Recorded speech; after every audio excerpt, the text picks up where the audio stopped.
যখন তুমি নিজের রক্তের মানুষের দ্বারা কষ্ট পাবে, তখন তুমি একবার নবী ইউসুফ আলাইহিস সালামের কথা মনে করো। তিনি কিভাবে নিজের ভাইয়ের দ্বারা প্রতারিত হয়েছিল। যখন তোমার বাবা মা না বুঝে তোমার বিরুদ্ধাচরণ করে, তখন নবী ইব্রাহিম আলাইহিস সালামের কথা মনে করো। তার বাবা তাকে আগুনে নিক্ষেপ করায় ভূমিকা রেখেছিল।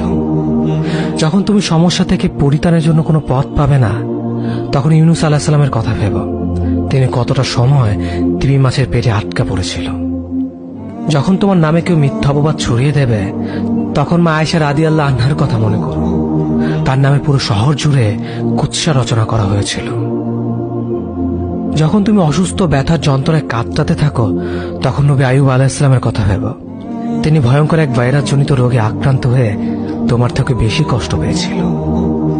যখন তুমি দিনের কোনো বিধান নীতিতে যুক্তি খুঁজে পাও না, তখন নবী নূহ আলাইহিস সালামের কথা ভেবো। তিনি কোনো প্রশ্ন ছাড়াই মরুভূমিতে নৌকা তৈরি করেছিল।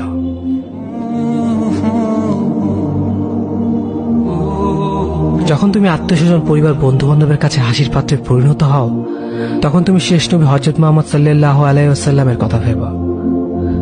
রাসূল সাল্লাল্লাহু আলাইহি ওয়াসাল্লাম বলেছিলেন, সবচেয়ে বড় পরীক্ষা দিয়ে সবথেকে বড় পুরস্কার আসে।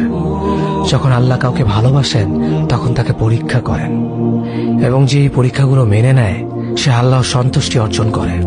আর যে অভিযোগ করে, সে তার ক্রোধের পাত্র হয়।